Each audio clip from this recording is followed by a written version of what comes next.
ஓம் சாந்தி. எல்லோரும் குஷியாக இருக்கிறீங்களா? 3/12/2024 சாக்கார் முரளி பாப்தாதா சொல்கிறாங்க, இனிமையான குழந்தைகளே, நினைவு யாத்திரையை பொறுத்த வரைக்கும் அலட்சியமாக இருந்துடாதீங்க. ஏன்னா நினைவின் மூலமாக தான் ஆத்மா தூய்மை ஆகும். அப்படி தூய்மையாக்குற சேவை செய்கிறதுக்காகத்தான் பாபா வந்திருக்கிறார். ஸோ எதுக்காக கடவுள் கடவுளே வந்திருக்கிறாரோ அந்த காரியத்தை அவர் செய்கிறார். ஆனால் உங்களுடைய பாகத்தை நீங்கள் பண்ணணும். கற்றுக் கொடுக்குறதும் அவருடைய வேலை, அதை ஃபாலோ பண்ணுறது உங்களுடைய வேலை. ஸோ அதனால் அலட்சியமாக இருந்துடாதீங்க. கடைசியில் துக்கம் வர்றது அந்த பைபிள் குரான்லாம் படிக்கும்போது அப்படி இருக்குது. நம்மளை பாபா பயமுறுத்தாமலே மாற்றணும்னு ஆசைப்படுறார். தண்டனை அனுபவிக்காமலே வரணும். அந்த தண்டனை பற்றி கூட பாபா சொல்ல மாட்டுறார்.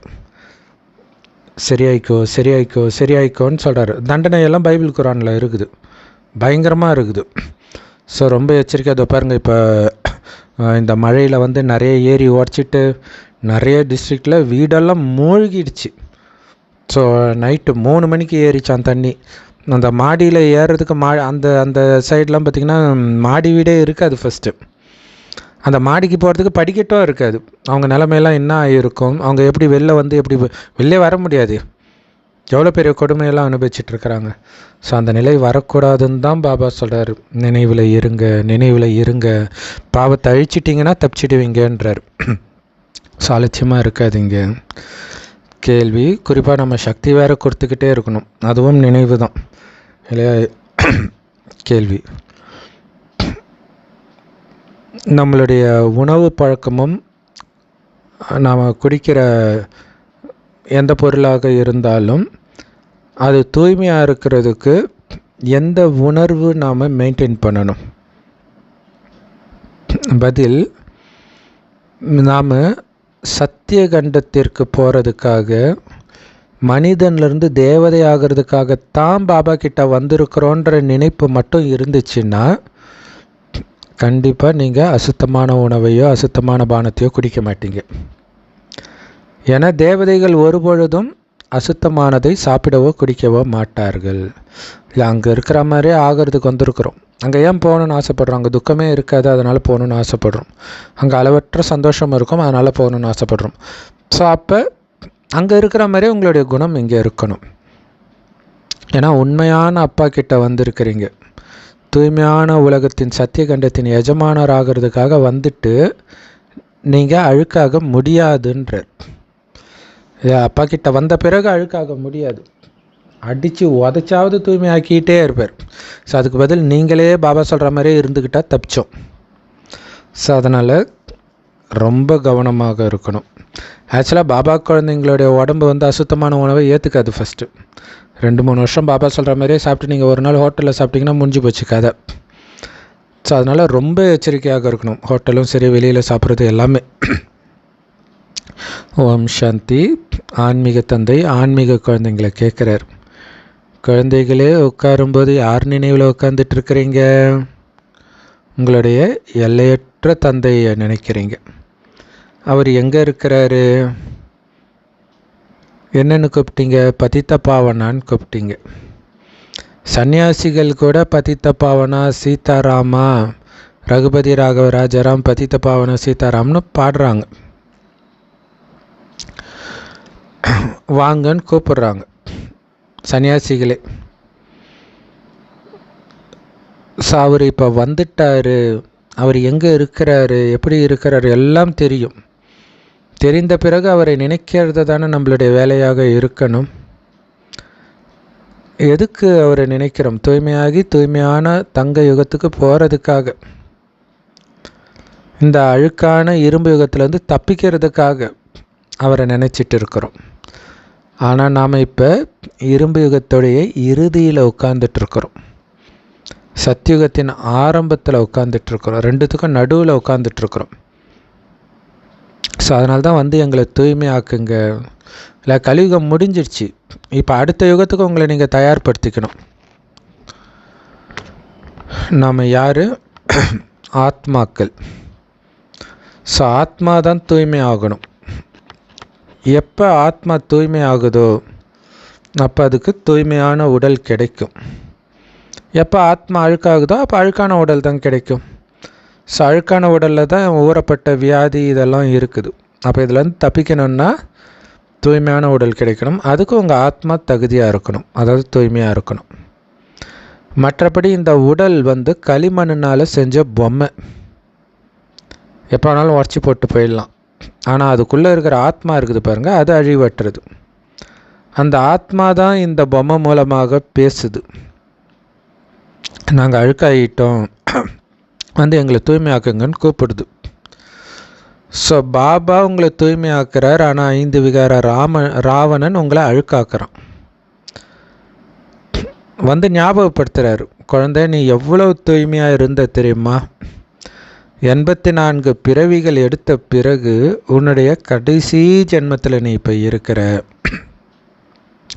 இல்லை, தூய்மையாக இருந்த நீ 84 பிறவி இறுதியில் மாட்டி இருக்கிற, அழுக்காயிட்ட. ஆனால் இது உன்னுடைய உண்மையான குணம் கிடையாது.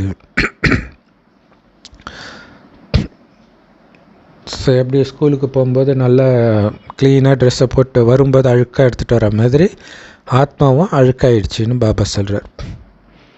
இந்த மனித சிருஷ்டி மரத்தின் விதையாக நான் இருக்கிறேன்.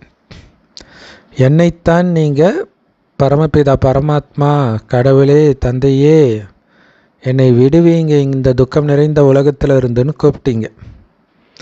விடுவிக்கிறதுக்கான ஞானம் அந்த விதைக்கிட்ட தான் இருக்குது. ஸோ அந்த விதையாகிய பாபாவோடு புத்தியை இணைக்கிறோம். எல்லாரும் என்னை விடுவீங்கள், என்னை வழிகாட்டி வீட்டுக்கு அழைச்சிட்டு போங்க, சாந்தி தாமத்துக்கு அழைச்சிட்டு போங்கன்னு தான் கூப்பிட்றாங்க.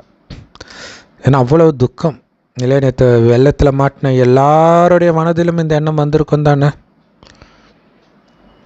சந்நியாசிகள் கூட நிரந்தரமாக எப்படி அமைதி இருக்கும் அப்படின்னு கேட்குறாங்க. ஸோ சாந்தி தாமம் தான் உங்களுடைய வீடு. அங்கேருந்து தான் ஆத்மாக்கள் எல்லாம் நம்முடைய பாகத்தை நடிக்கிறோம்.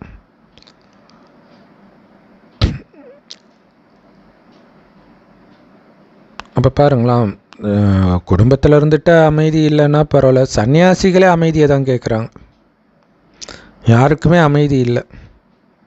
காட்டில் போனாலும் அமைதி இல்லைன்னு நிரூபணமாகுது. அப்போ அமைதி நம்முடைய வீடு. அங்கேருந்து தான் ஆத்மா உடல் எடுத்து இங்கே நடித்தது. நடிக்கும்போது ஆரம்பத்தில் அமைதியாக தான் இருந்தது. போக போக தான் துக்கம் மேலே துக்கம். பரந்தாமத்தில் ஆத்மா தான் இருக்கும், உடம்பு இருக்காது. ஆத்மா நிர்வாணமாக, அதாவது உடல்ன்ற ஆடை இல்லாமல் இருக்கும். அதுதான் நிர்வாணத்துடைய அர்த்தமே தவிர ட்ரெஸ் இல்லாமல் இருப்பாங்கன்னு அர்த்தம் கிடையாது. அவங்க அப்படி புரிஞ்சுக்கிட்டாங்க இல்லையா. ஆதாம் ஏவாள் ட்ரெஸ் இல்லாமல் இருந்தாங்க அப்படின்னு. அங்கே உடம்பு இருக்காது, அதான் நிர்வாணம். நிர்வாணம் அடையணுன்றது புத்த மதத்துடைய அவங்களுடைய லட்சியம் அதுதான். பாபா சொல்கிறாரு, குழந்தைகளே, ஒவ்வொரு ஆத்மாவும் உடல் இல்லாமல் அந்த ஆத்மலோகத்தில் இருக்கும். ஸோ இது பார்த்தீங்கன்னா கடைசியில் இறைவன் முன் ஒன்று திரட்டப்படுவீர்கள். அங்கே உங்களுக்கு ட்ரெஸ்ஸே இருக்காது, அதை பற்றி சிந்தனையே இருக்காது அப்படின்னு முஸ்லீம்கள் சொல்லுவாங்க, குரானில் சொல்லியிருக்கிறதா. ஸோ அதோடைய அர்த்தம் என்ன? ஒன்று திரட்டப்படுற இடம் பரந்தாமம். அங்கே இல்லாத ட்ரெஸ்ஸுன்றது உடம்பு இல்லாமல் இருக்கிறது. அங்கே உடல்ன்ற உணர்வு இருக்காது. ஸோ அதை அவங்க இங்கே பூமியில் நடக்கும்னு நினச்சிக்கிட்டாங்க பாவம். ஸோ அது நிராகார உலகம். குழந்தைங்களுக்கு நாம் எப்படி இந்த ஏணிப்படியிலிருந்து இறங்கி வந்தோன்னு பாபா புரிய வைக்கிறார். அதிகபட்சமாக 84 பிறவி எடுத்திருக்கிறோம். சிலர் ஒரு பிறவி கூட எடுக்கிறாங்க. அவங்க தான் ரொம்ப ஃபேமஸாக இருப்பாங்க. இப்போ புகழின் உச்சத்துக்கு போய் அங்கேருந்து விழவும் செய்வாங்க. ஆத்மாக்கள் மேலேருந்து வந்துக்கிட்டே இருக்கிறாங்க. பாபா சொல்கிறார், நான் உங்களை தூய்மையாக்குறதுக்காக வந்திருக்கிறேன். அதுக்கு தான் என்னை கூப்பிட்டீங்க. பிரம்மா மூலமாக நான் இதை உங்களுக்கு தூய்மையாகிறதுக்கான வழியை சொல்லி கொடுக்குறேன். பாபா தன்னை பற்றிய அறிமுகத்தை கொடுக்கிறார். அனைத்து ஆத்மாக்களின் தந்தை நான். இந்த பிரம்மா சிவபாபாவினால் முதலாக தூய்மையாக்கப்படுற ஆதி மனிதன், ஆதி தேவன். மற்றபடி இந்த உலகத்திலே இல்லாத மனிதன் அர்த்தம் கிடையாது. முதலாக கடவுளால் படைக்கப்படுற மனிதன். அதுக்கு முன்னாடியும் இருந்தாங்க. கடவுள் 5000 வருடத்துக்கு ஒரு முறை தனக்கு சமமாக ஆக்கிட்டு போயிடுறார்.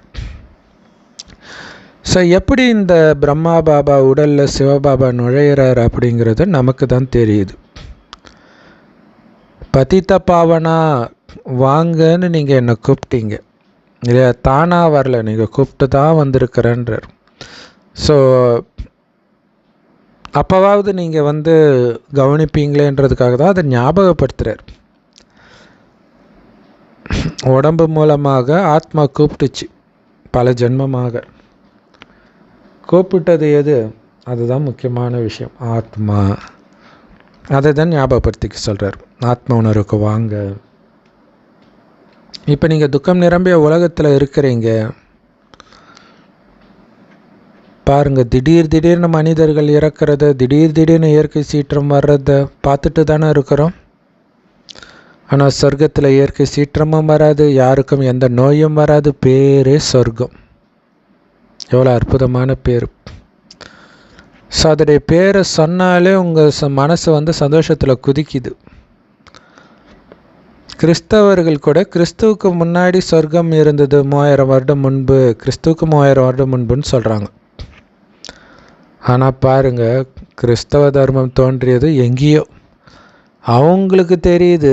ஆனால் பாரதத்தில், சொர்க்கமாக இருந்த பாரதத்தில் இருந்துக்கிட்டே பாரதவாசிகளுக்கு எதுவும் தெரியல. ஸோ பாரதவாசிகள் தான் அளவற்ற சுகத்தையும் அனுபவம் செஞ்சாங்க சொர்க்கத்தில். இப்போ நரகத்தில் அளவற்ற துக்கத்தையும் அனுபவம் பண்ணுறாங்க. முற்றிலும் தமப்பிரதானம் ஆயிட்டாங்க. ஏன்னா அவங்க தான் முழுசாக 84 பிறவி எடுத்திருக்கிறாங்க. மற்ற தர்மத்தை சார்ந்தவர்கள் அரைக்கல்பம் கழித்து தான் வராங்க. ஸோ ஆரம்பத்திலிருந்தே வந்ததுனால 84 பிறவி எடுத்து கழிச்சு போயிட்டோம் நம்ம.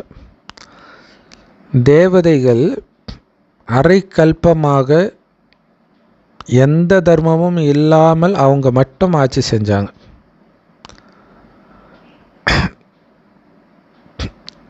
சத்தியுகத்தில் மட்டும் இல்லை, திரேத்தாயுகத்தில் கூட, ராமராஜ்யத்தில் கூட புத்த மதத்தை சார்ந்தவர்களோ இஸ்லாம் மதத்தை சார்ந்தவர்களோ யாரும் கிடையாது. ஆனால் மனிதர்களுக்கு இதெல்லாம் தெரியல. முதல் மனிதனே முஸ்லீம் தான் தெரியுமா, ஆதாமே முஸ்லீம் தான் தெரியுமா அப்படின்னு சொல்லிட்டு இருக்கிறாங்க. அதை தான் பாபா சொல்கிறாரு, மனிதர்கள் கோர இருளில் இருக்கிறாங்க. இந்த உலகத்துடைய ஆயுள் லட்சக்கணக்கான வருடங்கள்னு சொல்லிட்டு இருக்கிறாங்க.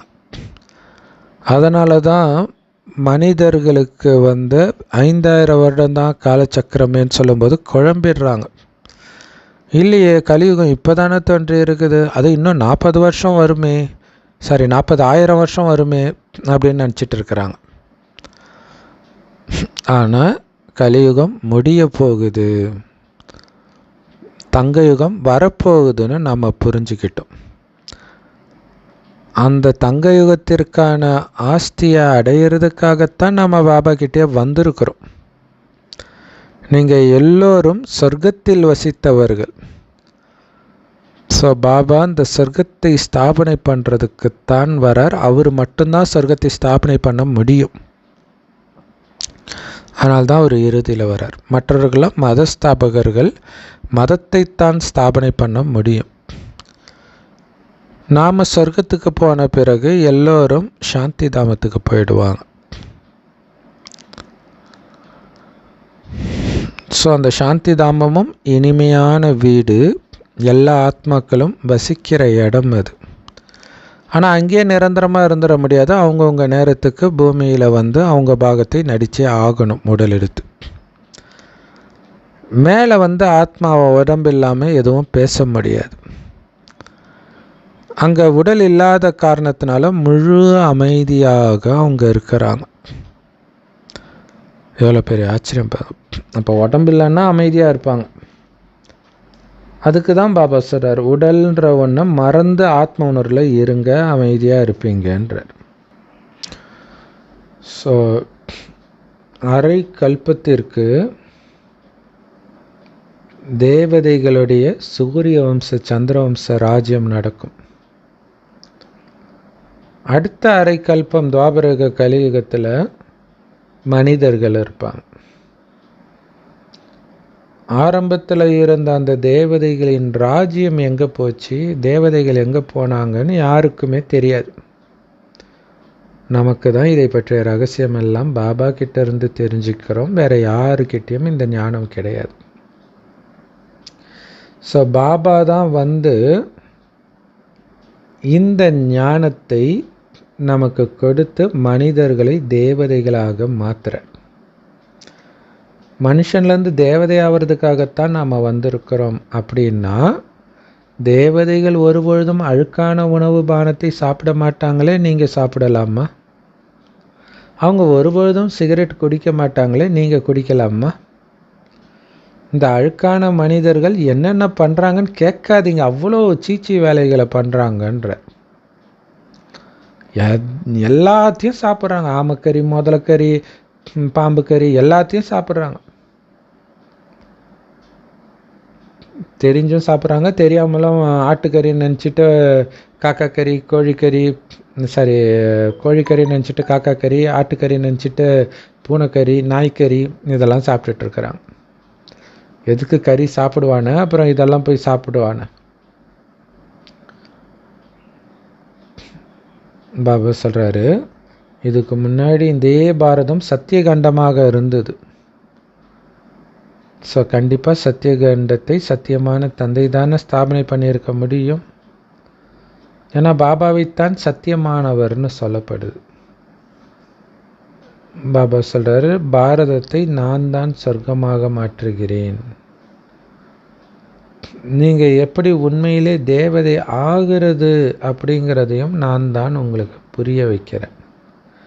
நிறைய குழந்தைகள் இங்கே வராங்க. அதனால தான் மதுபனில் இத்தனை கட்டிடங்கள் குழந்தைங்க வந்து தங்கணும் இல்லையா? ஸோ இறுதி வரைக்கும் நிறைய கட்டிடங்கள் கட்டப்பட்டு கொண்டே இருக்கும். சில கட்டிடங்கள் கட்டப்படும், சில கட்டிடங்கள் வாங்கப்படும். சிவபாபா பிரம்மா மூலமாக இந்த காரியங்களை செய்கிறார்.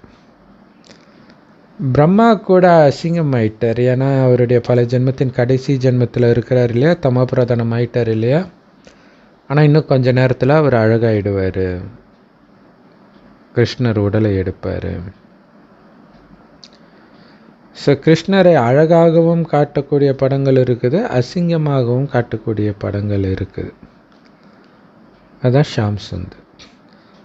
ஸோ மியூசியத்தில் இந்த மாதிரி நிறைய பெரிய அழகான படங்கள்லாம் இருக்குது. ஸோ அந்த படங்களை வைத்து யாருக்கு வேணாலும் உங்களால் ஈஸியாக புரிய வைக்க முடியும். ஸோ பாபா வந்து மதுபனில் எந்த மியூசியமும் கட்டலை. ஏன்னா அதுக்கு பேரே அமைதி ஸ்தம்பம்.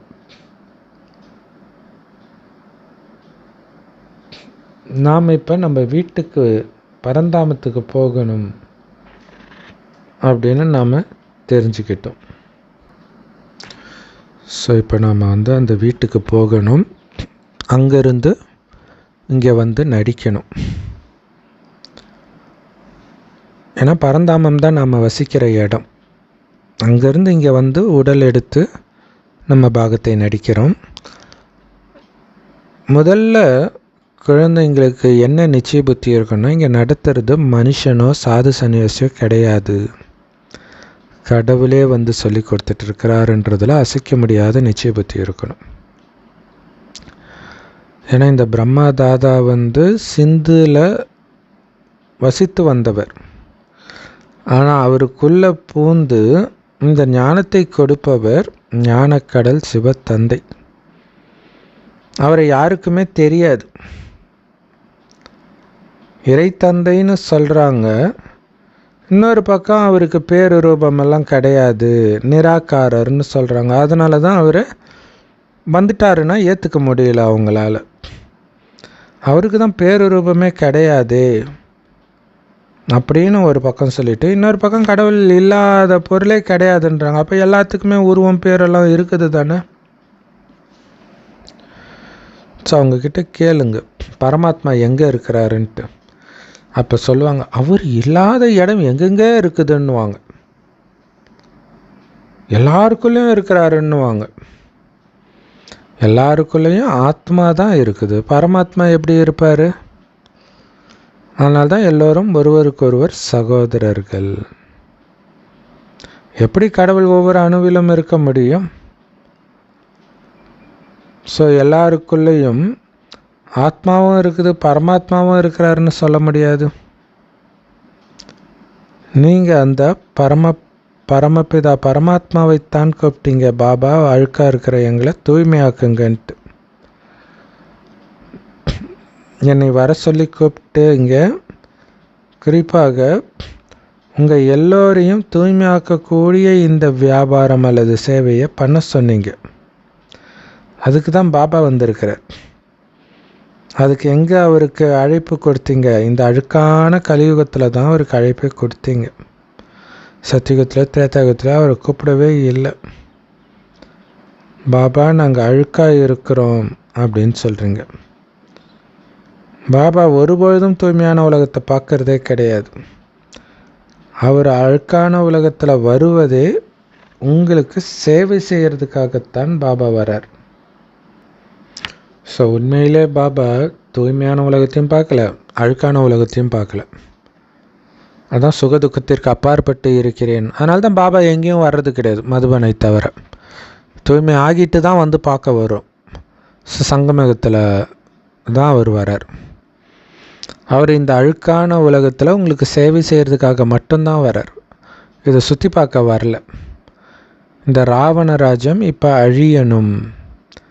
ஸோ ராஜயோகத்தை படிக்கக்கூடிய நீங்கள் எல்லோரும் ராஜாதி ராஜாவாக ஆகிடுவீங்க. ஸோ இதை பாபா உங்களுக்கு எண்ணற்ற முறை புரிய வச்சிருக்கிறார்.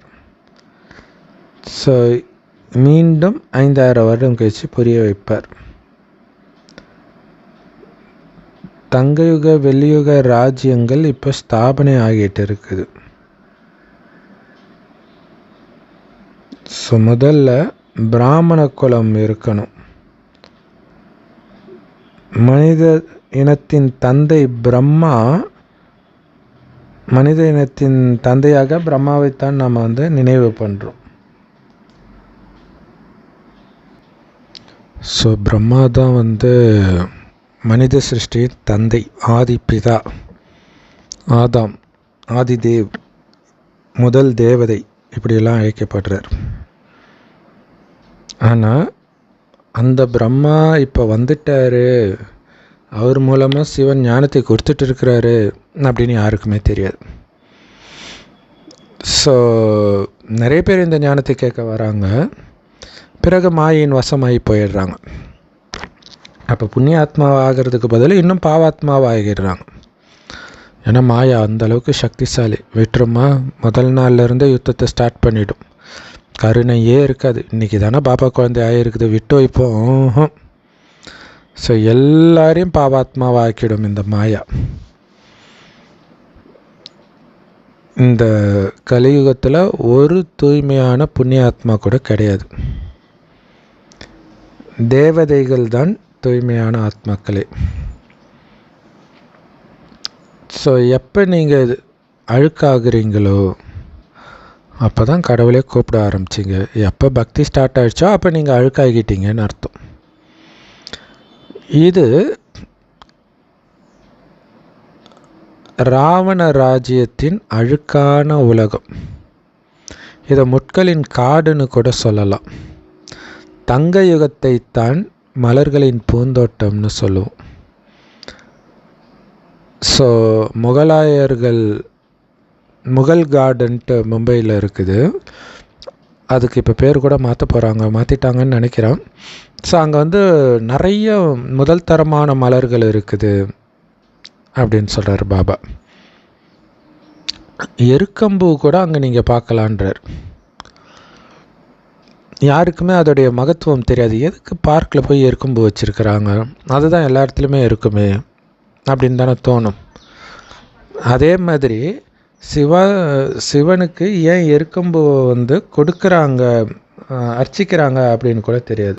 ஸோ ஏன் எருக்கம் மலர் கடவுளுக்கு போடுறாங்க அப்படின்னா, சில பாபா குழந்தைங்க எருக்கம் மலர் மாதிரியும் இருக்கிறாங்க. அதாவது நறுமணமற்ற மலர். பிள்ளையாருக்கு நம்ம அதனால தான் போடுறோம். ஆக்சுவலாக சிவனுக்கும் போடுவாங்களாம். ஸோ பாபா எல்லாத்தையும் புரிய வைக்கிறார்.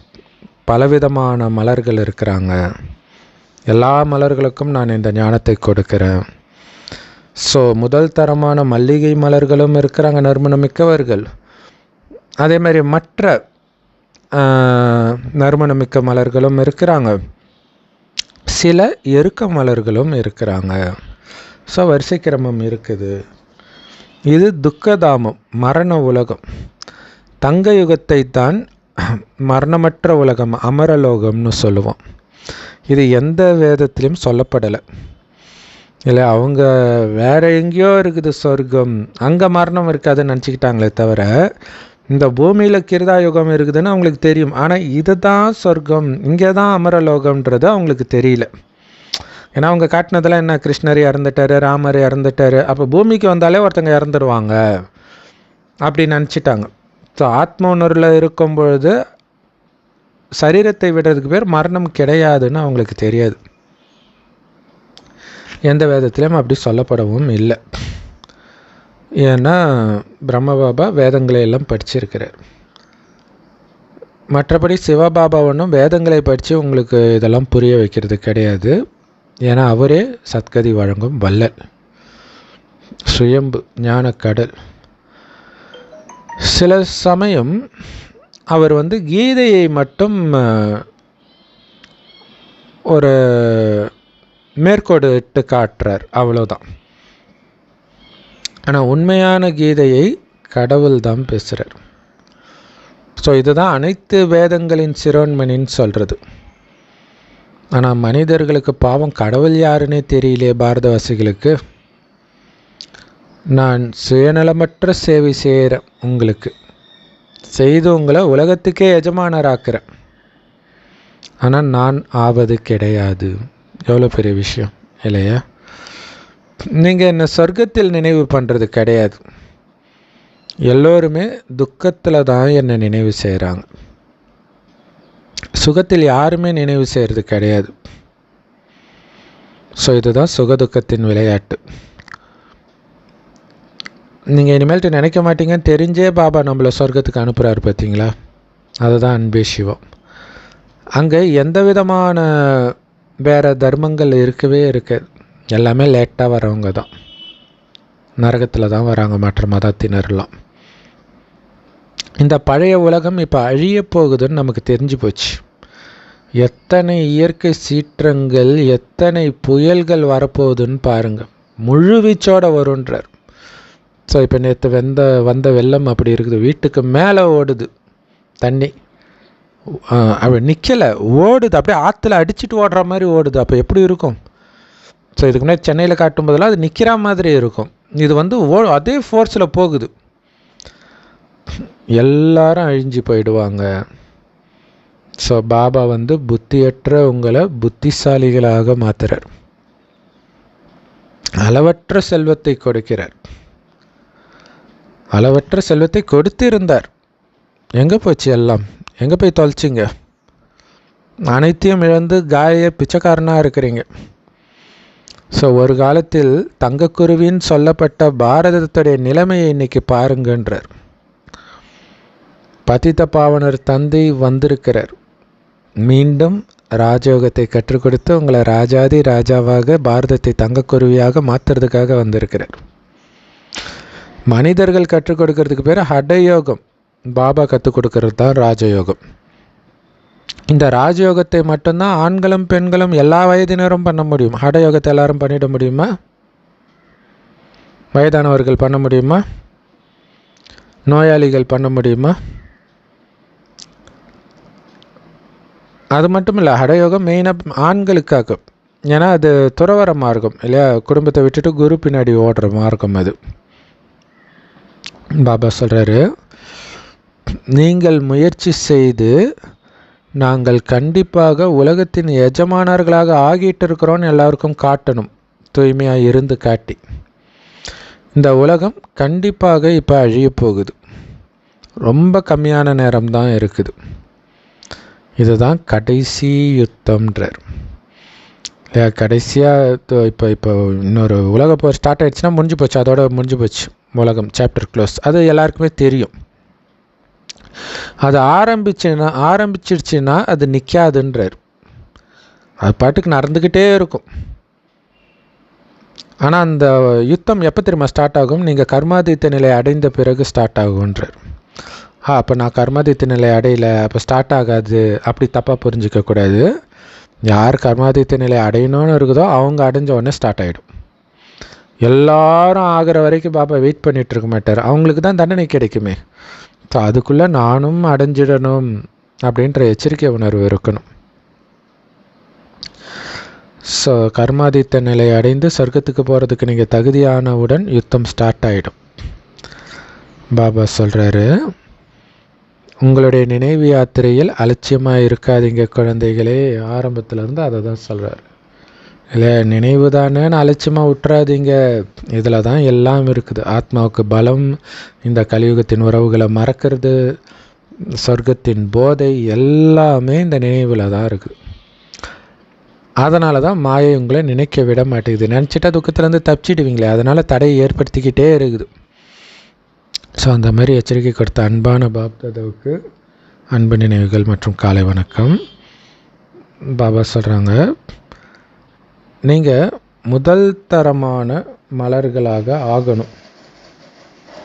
முதல் தரமான மலர்களாகி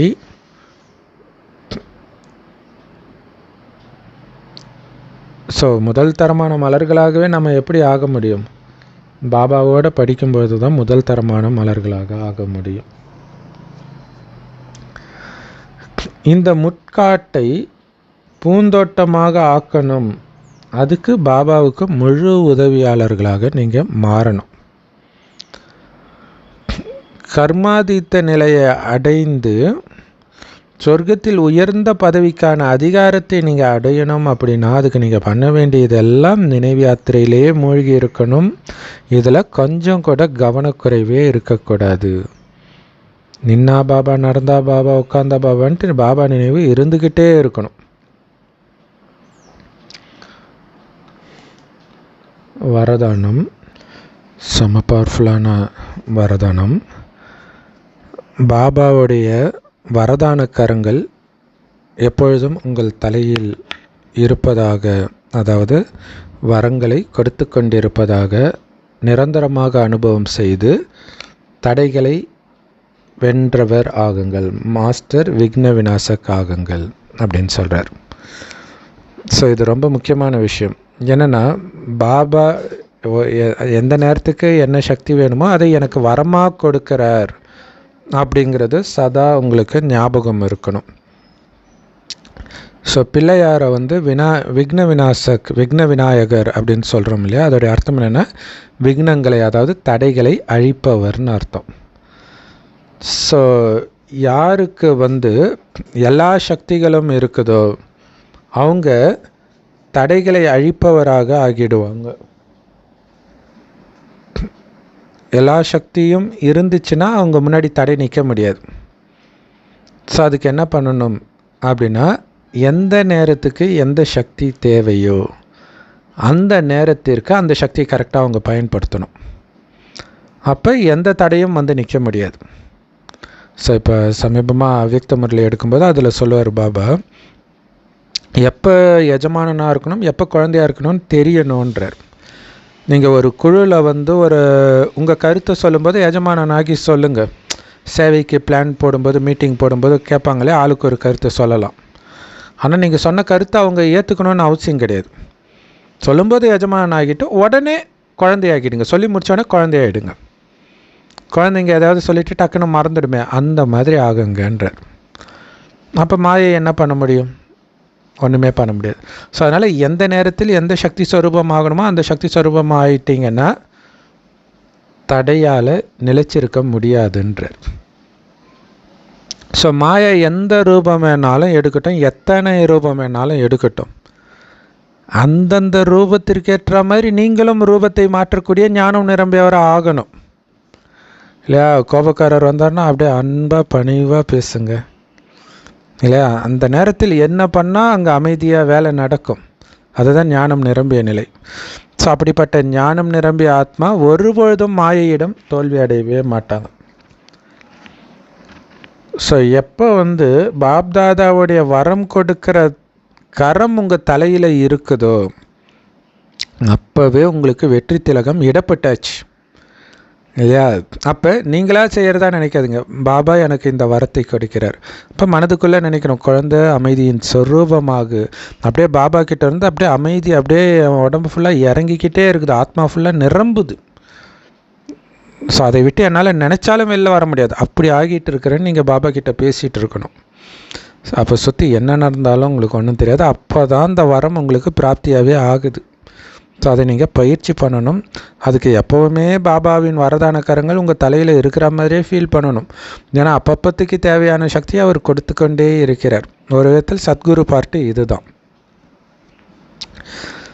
ஸோ எங்கே பாபாவுடைய வரம் கொடுக்கிற கைகளும் அவருடைய துணையும் உங்களோட இருக்குதோ அங்கே தானாகவே நீங்கள் விக்னங்களை அழிப்பவர் ஆகிடுவீங்க தானே இல்லையா? கடவுள் இருக்கிற இடத்துல எப்படி தோல்வி வரும்? ஸோ அதனால் இங்கே மெயினாக பாபாவோட இணைந்த ரூபத்தில் இருக்கணும். விக்னங்களை அழிப்பதற்காகத்தான் நான் இருக்கிறேன், விக்னங்கள் வந்தால் தானே அதை அழிக்க முடியும்.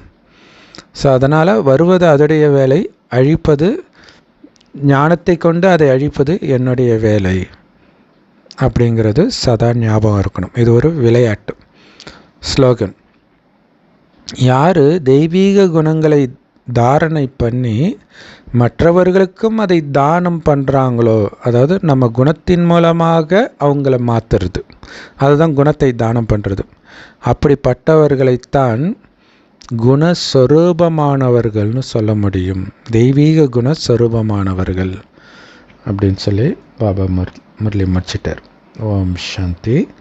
Love you Bap Dada. Thank you Bap Dada. குஷியாக இருங்க, குளிர்ச்சியாக இருங்க.